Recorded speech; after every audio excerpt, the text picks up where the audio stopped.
Hi, my name is James Shepard with ccsalespro.com, and today we're going to talk about how to grow during the winter months.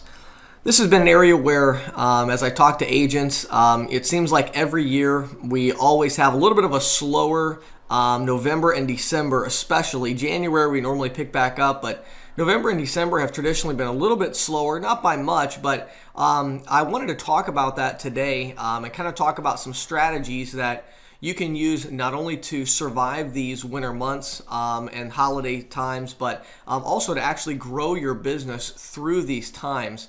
Now, first of all, in talking about growth during the winter, let's talk about our core values that we have at CC Sales Pro and how they would apply during the winter months. Just a couple of ideas. First of all, always learning. I really enjoy taking November and December and spending time with my family, but also having some extra time to read, some extra time to think. Let me encourage you during the next few months, as you take time off, which of course you should, you want to also, during that time off, take some time to think back over the last year, maybe write out some new goals, think about what are some things that worked in the last year, what are some things that did not work, and really try to improve and take this time to grow during the winter, not only to grow your business, but also to grow personally by maybe reading some books, going back and looking through some training materials, and really trying to grow personally by taking that extra time to learn. And I don't know about you guys, but I just love being at home, around family, and a lot of times there'll be kind of lulls where the family's all kind of around doing their own thing, and I can sit down and read a book for a while. I just really enjoy that, and so take some time to read and to learn during the winter months. Secondly, always living. Obviously, this is the holiday season, so we're going to want to spend a lot of time with our families. Let me encourage you to plan your time carefully. Get everyone on the same page, because you want to be careful about that when you're planning out all the holiday things. We do want to spend a lot of time with our families, and I am a big proponent of that, and that's part of our core value of always living.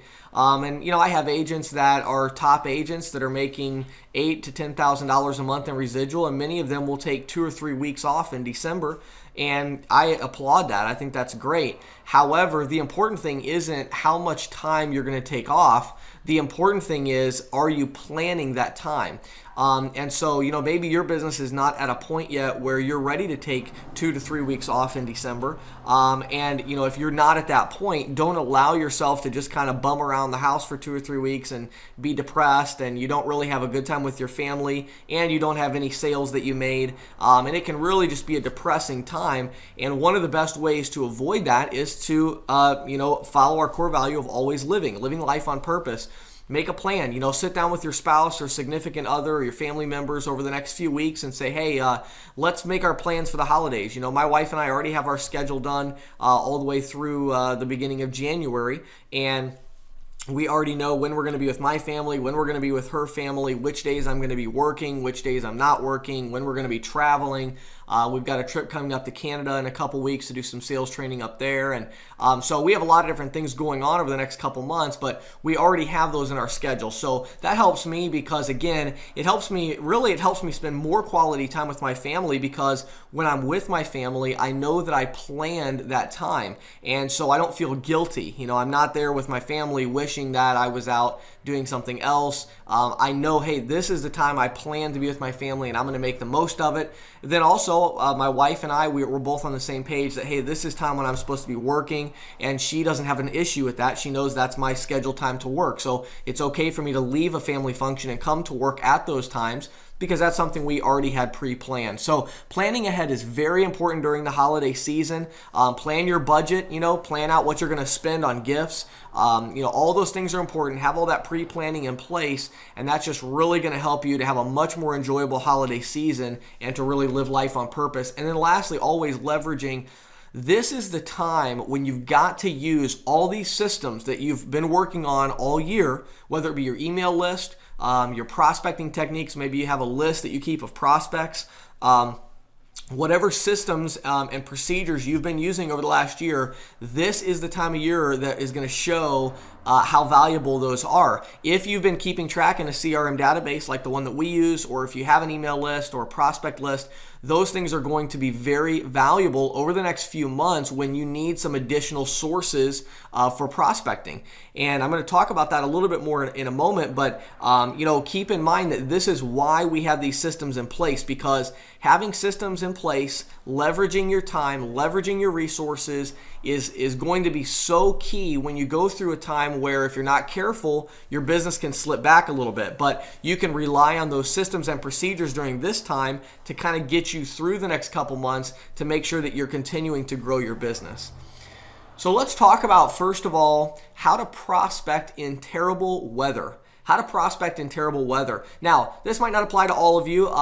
Some of you are you're down in Florida, and if you are, we hate you. But some of us are in Pennsylvania or other states out here in the East, and we get some bad weather. So let's talk about how to prospect in terrible weather. First of all, stay close, stay local, stay warm.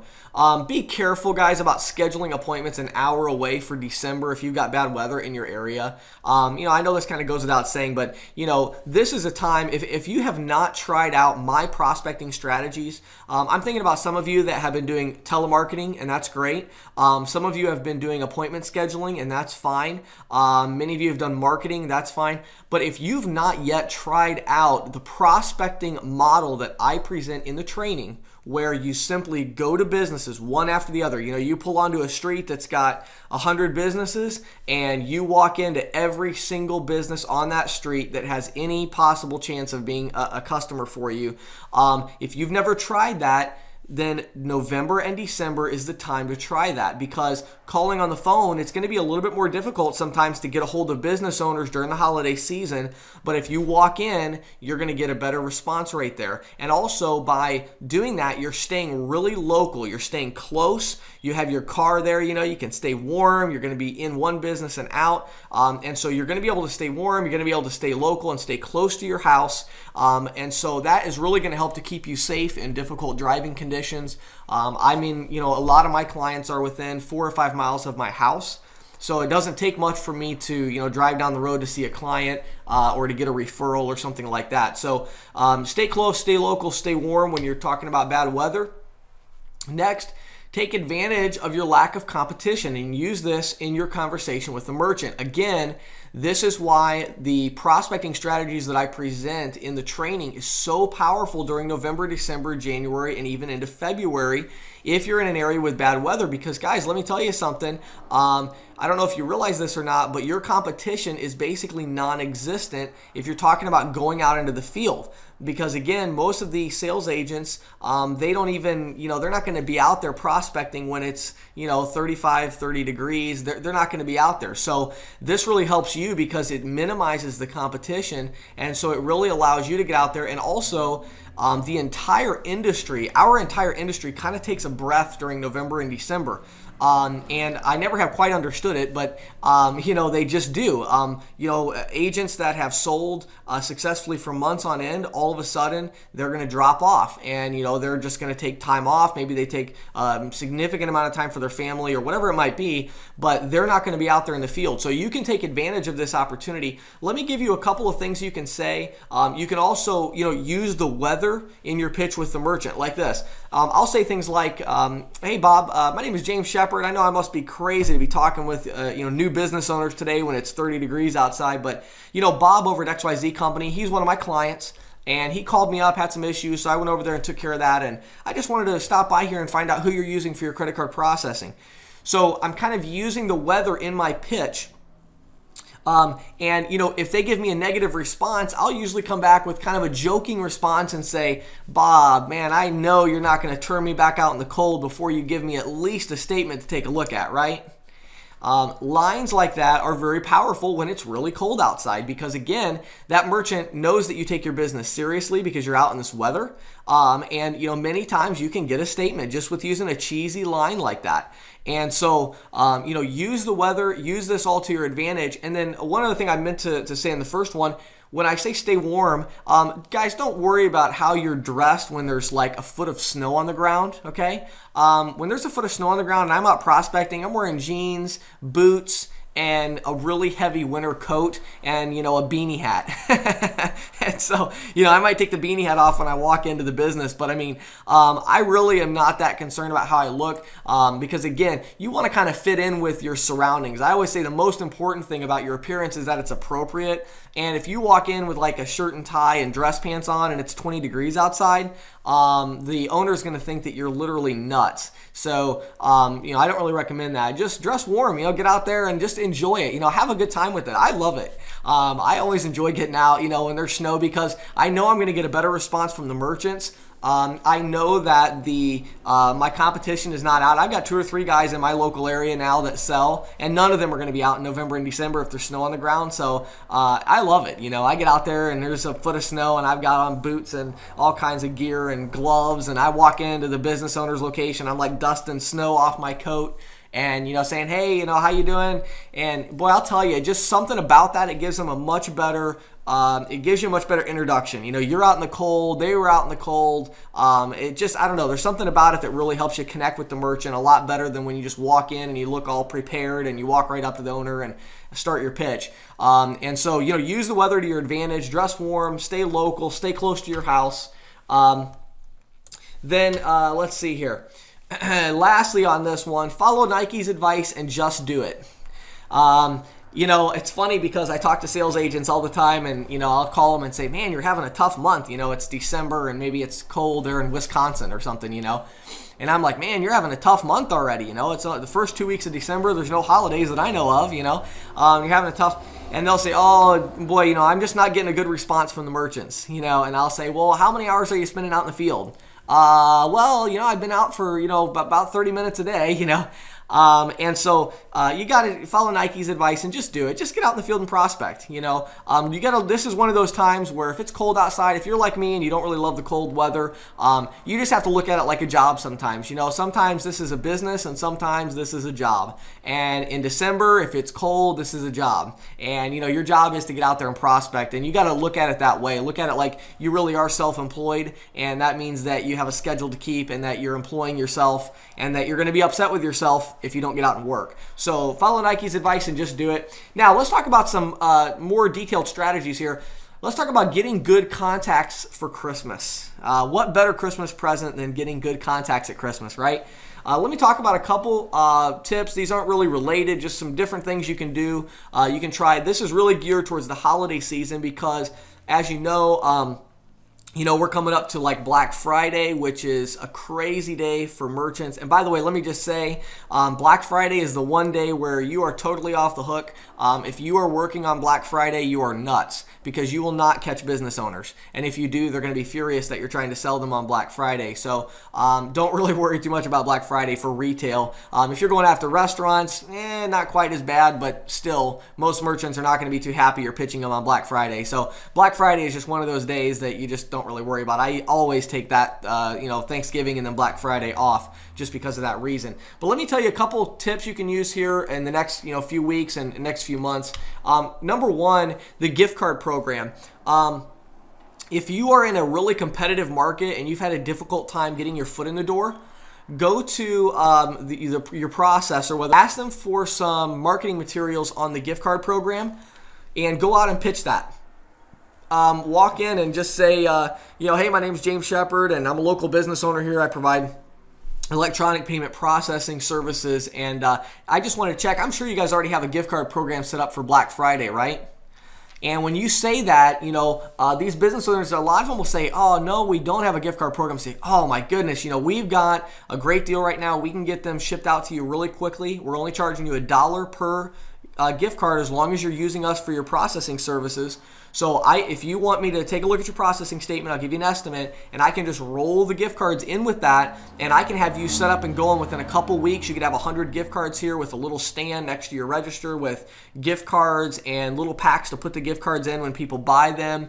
So find out about these gift card programs, and especially if you're in a really competitive market, open up with this. It's very easy to sell. I mean, honestly, it's very easy. There's not much to it. Now, there's not a whole lot of profit in it, but again, it's just a great way to lead off. And if you can tell a business owner is really busy, and you don't want to start your pitch off with merchant services, again, I would only say to use this strategy for the next 3 weeks. But if a merchant's really busy over the next few weeks and doesn't want to, talk with you, I would start out with the gift card thing first. Talk about that a little bit. Again, if you don't see gift cards there, obviously, start out with that and then, back into the merchant services. That's another great way to prospect and just kind of get some good contacts in there.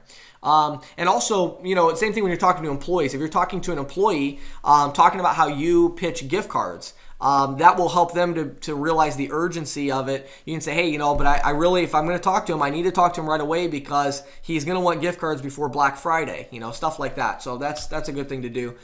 Next, and probably the most, probably the best way to get leads right now is to ask for referrals. Write down as many clients as you can think of right now that are happy and ask them, do you know any other business owners in the area? Let's talk about getting referrals for a second. Some of you have been selling for 3 months, 6 months, a year, and it has literally, you've never gone back to all of your clients and asked them for referrals.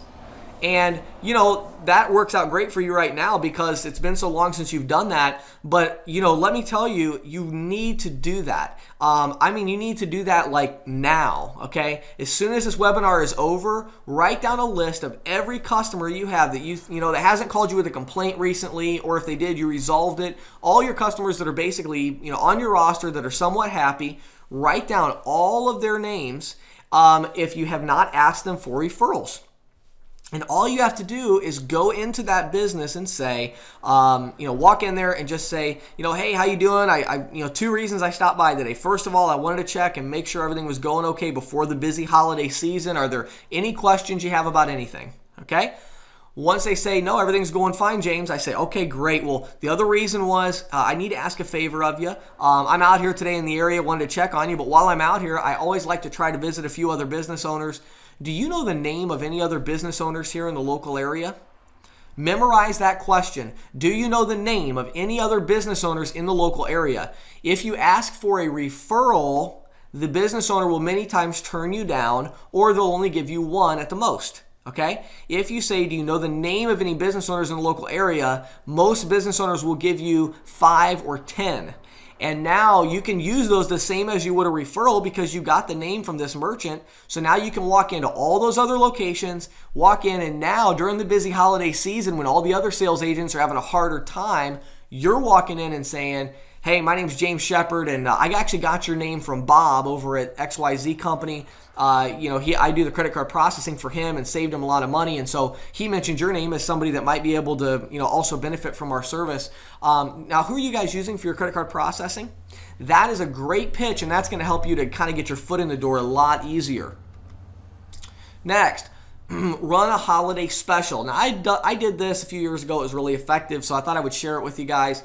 I made up a little marketing piece. I cannot find it anywhere. I was looking today. I was going to include it in the webinar, but I have, there's a couple different people I have that could design it for you. It's pretty simple, but make a marketing piece that looks like a gift-wrapped $100 bill.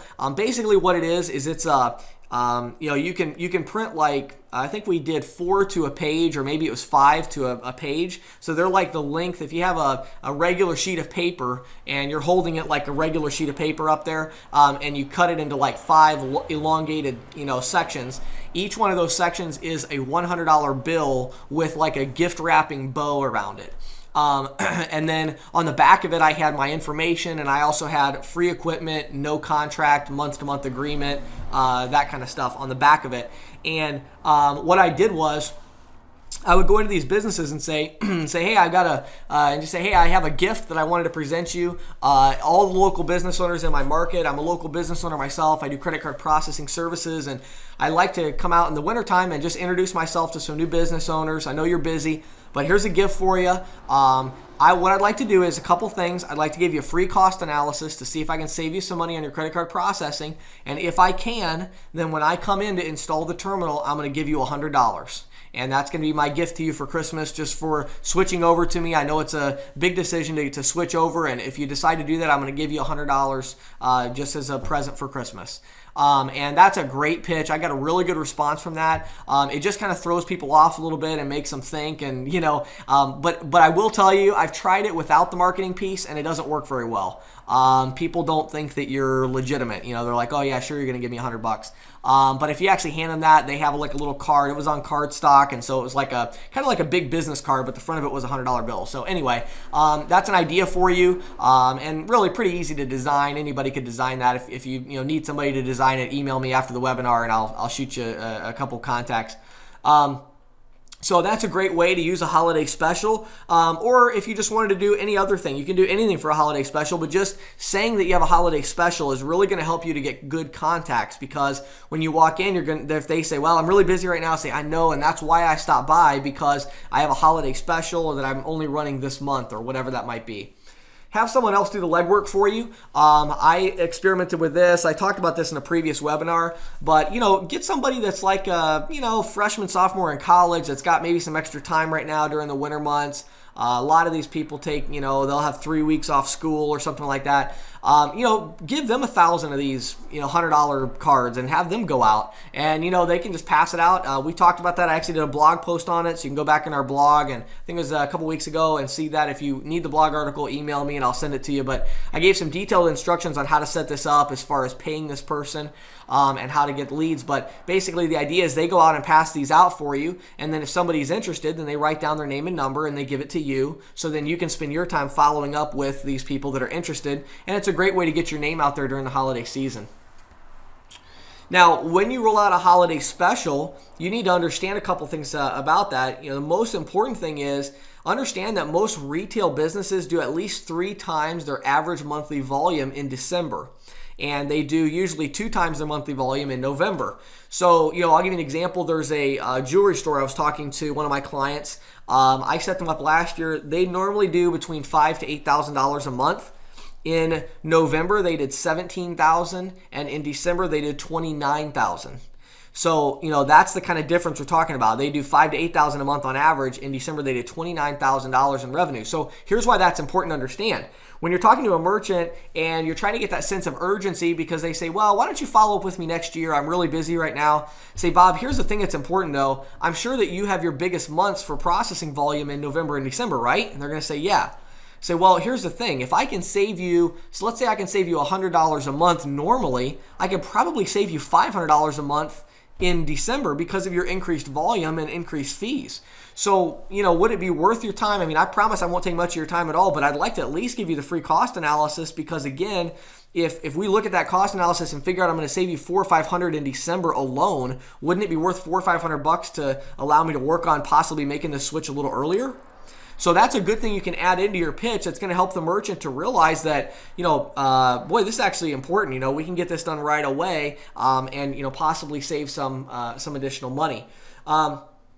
And then lastly on this slide here, get great follow-ups for January. Get great follow-ups for January. The reality is you're not going to sell everybody, and there are going to be some people you talk to that just are not interested right now. And, this is going to be more in December. You're not going to run into this in November very much, but be prepared in December that some people are just going to say, look, I'm just too busy right now. If you follow up with me at the beginning of the year, then I will be interested in talking with you. And so when you get to that point in the pitch, you've tried these different rebuttals I talk about here, and boy, they're just still not going with it. Well, what do you do about that? Write that down and go ahead and follow up with them in January. There's no reason to make somebody upset. I mean, that's really the last thing you want to do is make somebody upset during the holiday season. They're never going to forgive you if you're real pushy and it's like, December 20th. They're not going to really like you. So don't be overly pushy. If you get in there and you try to make the sale and you can't, you've done what you can to rebuttal the objections. Get some great follow-ups for January. Usually the second week of January, when I was selling full-time especially, the second week of January was normally my best week of the year, because I had all these people. I'd usually have 20 or 30 people in December that said, I'll talk to you in next year. And I kept all those. So when I went back, they were really kind of obligated to at least let me do a cost analysis. And I would usually sell 10 of those people the second week of January. So make the second week of January huge for you. Now, notice I say the second week of January. I found a lot of business owners, once they get through the Christmas holiday, a lot of them take the first week of January off. Just because for them, they want to have a little bit of time off during the holiday. So I still go out and prospect the first week of January, but I go usually to, I just walk into new businesses and talk to people. But I save my really good follow-ups for the second week of January because, for one thing, I don't want to seem too eager. I don't want to come back on, January 2nd and say, hey, you told me to come back at the beginning of the year. So I like coming the second week of January and, talking to people. And then you can, start your conversation off with, I hope you had a really good holiday season, got to spend some time with the family. Did you guys stay in the area? Start out with some small talk the second week of January. You'll be surprised how many deals you can get. Big November and a big December from all of us. So thanks for all the hard work you do. Have a great day today.